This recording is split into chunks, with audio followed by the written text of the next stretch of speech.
शांति। आज का मुरली 23 जुलाई 2024। प्रातः मुरली ओम शांति। बाप दादा मधुबन। मीठे बच्चे, तुम्हें टाइम पर अपने घर वापस जाना है। अपने घर वापस जाना है, इसलिए याद की रफ्तार को बढ़ाओ। इस दुखधाम को भूल शांतिधाम और सुखधाम को याद करो। प्रश्न: कौन सा एक गुह्य राज तुम मनुष्य को सुनाओ तो उनकी बुद्धि में हलचल मच जाएगी? उत्तर: उन्हें गुह्य राज सुनाओ कि आत्मा इतनी छोटी बिंदी है, उसमें फार एवर पाठ भरा हुआ है, जो पाठ बजाती ही रहती है, कभी थकती नहीं। मोक्ष किसी को मिल नहीं सकता।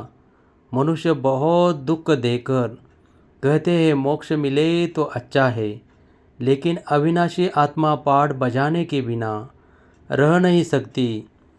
इस बात को सुनकर उनके अंदर हलचल मच जाएगी।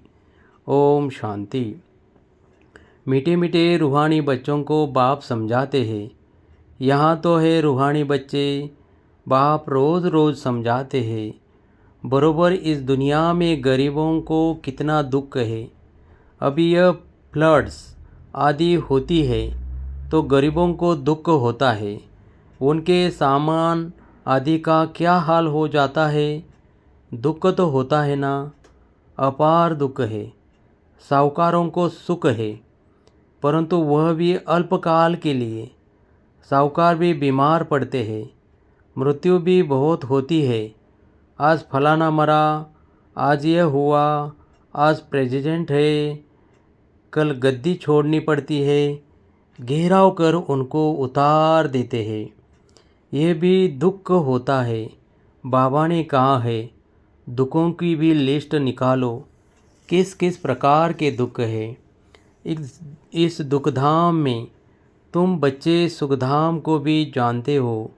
दुनिया कुछ भी नहीं जानती। दुखधाम सुखधाम की भेंट वह नहीं कर सकते। बाप कहते हैं, तुम सब कुछ जानते हो। यह मानेंगे कि बरोबर कहते सच है। यहाँ जिसको बड़े बड़े मकान है, एरोप्लेन आदि है, वह समझते हैं कलयुग को अजून 40,000 वर्ष चलना है। बाद में सतयुग आएगा। घोर अंधियारे में है ना, अब उनको नज़दीक ले आना है।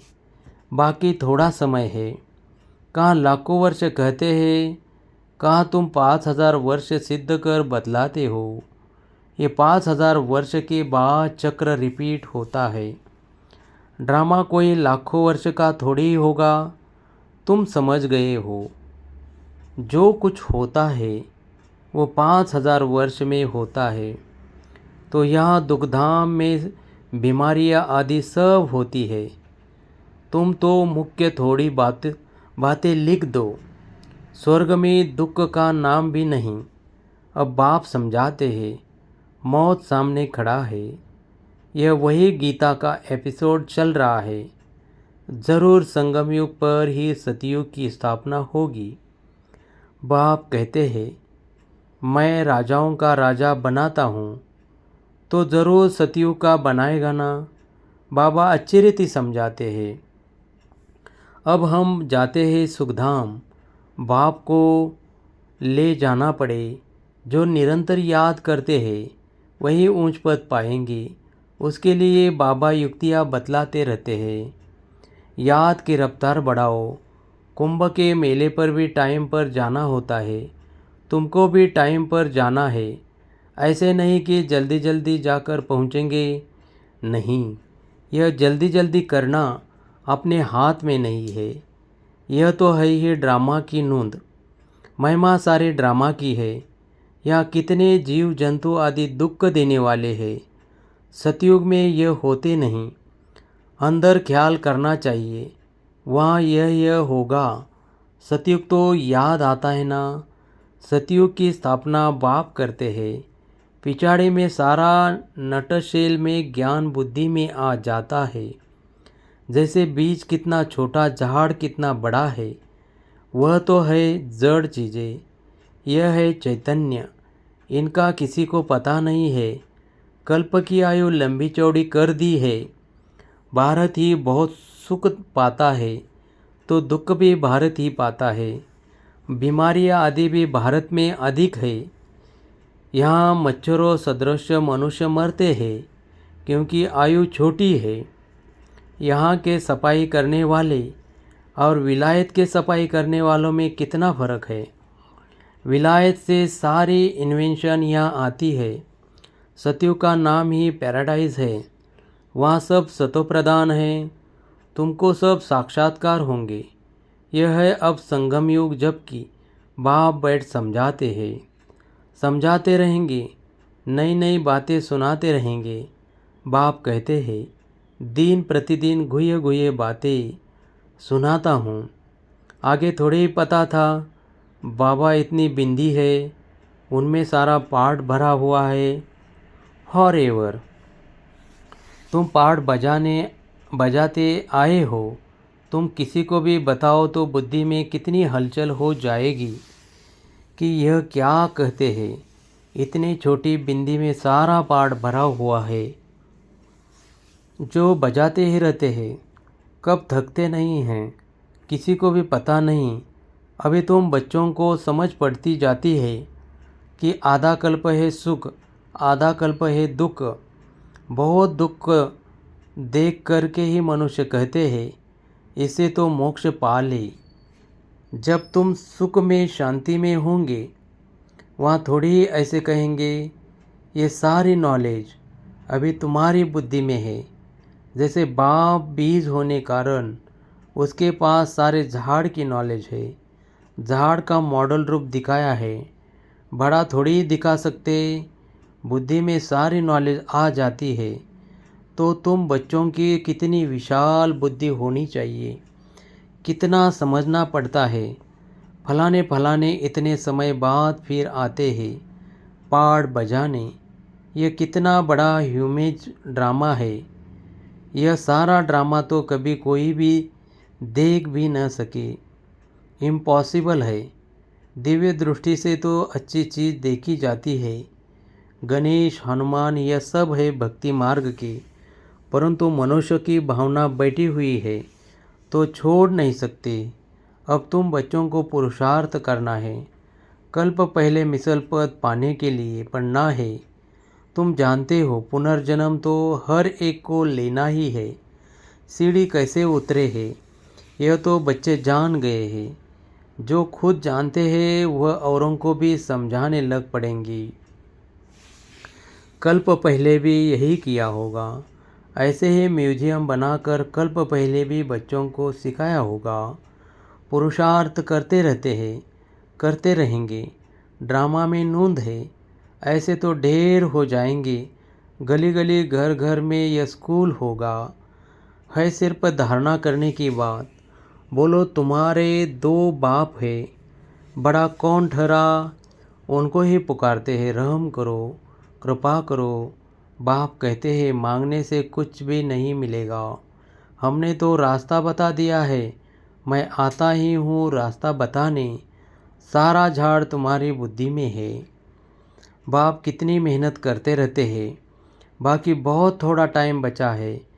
मुझे सर्विसेबल बच्चे चाहिए। घर घर में गीता पाठशाला चाहिए। और चित्र आदि न रखो, सिर्फ बाहर में लिख दो चित्र तो ये बैच ही बस है। पिछाड़ी में यह बैच ही तुमको काम में आएगा। इशारे की बात है, मालूम पड़ जाता है। बेहद का बाप ज़रूर स्वर्ग ही रचेंगे तो बाप को याद करेंगे, तब तो स्वर्ग में जाएंगे ना। यह तो समझते हो हम पतित है, याद से ही पावन बनेंगे और कोई उपाय नहीं। स्वर्ग है पावन दुनिया। स्वर्ग का मालिक बनना है तो पावन ज़रूर बनना है। स्वर्ग में जाने वाले फिर नरक में गोते कैसे खाएंगे? इसलिए कहा जाता है मनमना भव। वेद के बाप को याद करो तो अंतमति सो गति होगी। स्वर्ग में जाने वाले विकार में थोड़े ही जाएंगे। भक्त लोग इतना विकार में नहीं जाते। सन्यासी भी ऐसे नहीं कहेंगे। पवित्र बनो, क्योंकि खुद ही शादियाँ कराते हैं। वे गृहस्थियों को कहेंगे मास मास में विकार में जाओ। ब्रह्मचारियों को ऐसे नहीं कहेंगे कि तुम्हें शादी नहीं करना है। तुम्हारे पास गंधर्वी विवाह करते हैं, फिर भी दूसरे दिन खेल खलास कर देते।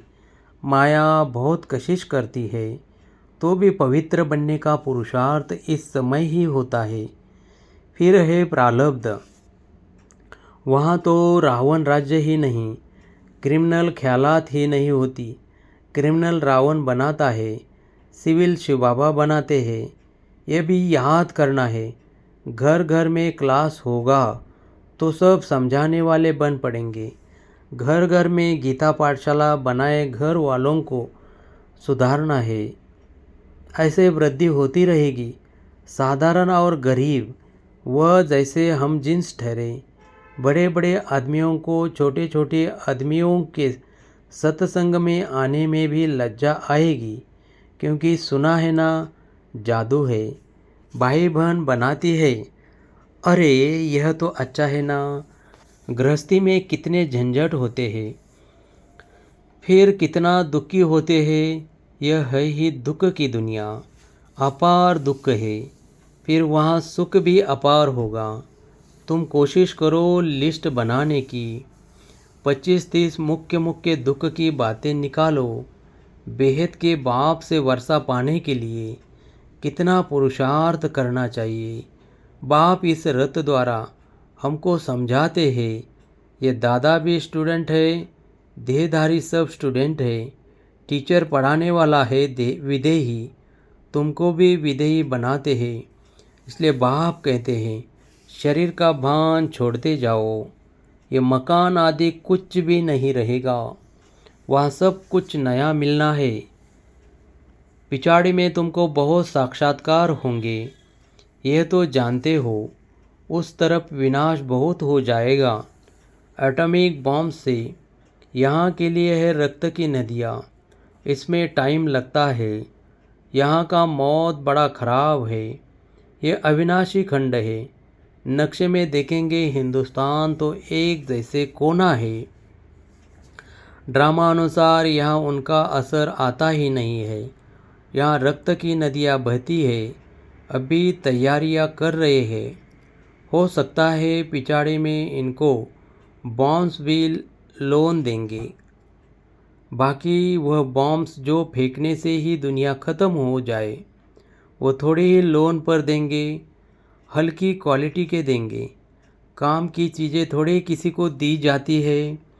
विनाश तो कल्प पहले मिसल हो ही जाना है, नहीं बात नहीं। अनेक धर्म विनाश, एक धर्म की स्थापना।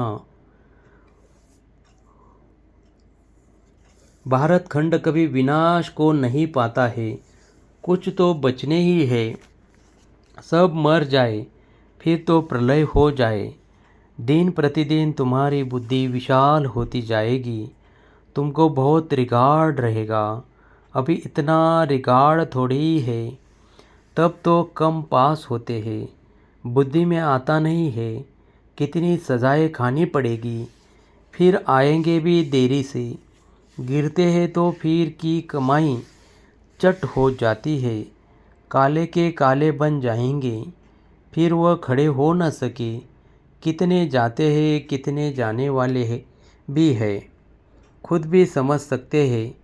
इस हालत में शरीर छूट जाए तो हमारी क्या गति होगी।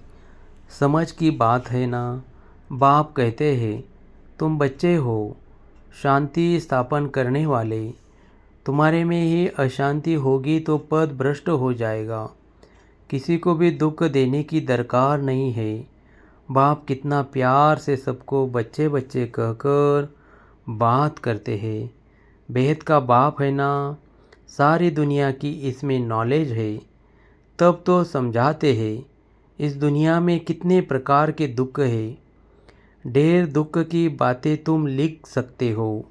जब तुम यह सिद्ध कर बताएंगे तो समझेंगे कि यह बात तो बिल्कुल ठीक है। ये अपार दुख तो सिवाय एक बाप के और कोई दूर कर नहीं सकते। दुखों की लिस्ट होगी तो कुछ न कुछ बुद्धि में बैठेगा, बाकी तो सुना अनसुना कर देंगे। उनके लिए ही गाया जाता है, रीढ़ क्या जाने साथ से बाप समझाते हैं, तुम बच्चों को ऐसा गुल गुल बनना है। कोई अशांत गंदगी नहीं होनी चाहिए। अशांत फैलाने वाले देह अभिमानी ठहरे, उनसे दूर रहना है, छूना भी नहीं है। अच्छा, मीठे मीठे सिखिलदे बच्चों प्रति माता पिता बाप दादा का याद प्यार और गुड मॉर्निंग। रूहानी बाप के रूहानी बच्चों को नमस्ते। धारणा के लिए मुख्य सार। फर्स्ट, जैसे पढ़ाने वाला टीचर विधेयी है, उसे देह का भान नहीं, ऐसे विधेयी बनना है। शरीर का भान छोड़ते जाना है। क्रिमिनल आई को बदल सिविल आई बनानी है। 2, अपनी बुद्धि को विशाल बनाना है। सजाओं से छूटने के लिए बाप का व पढ़ाई का रिगार्ड रखना है। कभी भी दुख नहीं देना है, अशांति नहीं फैलानी है। वरदान, ब्राह्मण जीवन की नेचुरल नेचर द्वारा पत्थर को भी पानी बनाने वाले मास्टर प्रेम के सागर भव। जैसे दुनिया वाले कहते हैं कि प्यार पत्थर को भी पानी कर देता है, ऐसे आप ब्राह्मणों की नेचुरल नेचर मास्टर प्रेम का सागर है। आपके पास आत्मिक प्यार, परमात्मा प्यार की ऐसी शक्ति है जिससे भिन्न भिन्न नेचर को परिवर्तन कर सकते हो। जैसे प्यार के सागर ने अपने प्यार स्वरूप की अनादि नेचर से आप बच्चों को अपना बना लिया, ऐसे आप भी मास्टर प्यार के सागर बन विश्व की आत्माओं को सच्चा निस्वार्थ आत्मिक प्यार दो, तो उनकी नेचर परिवर्तन हो जाएगी। स्लोगन, अपनी विशेषताओं को स्मृति में रख उन्हें सेवा में लगाओ, तो उड़ती कला में उड़ते रहेंगे। ओम शांति।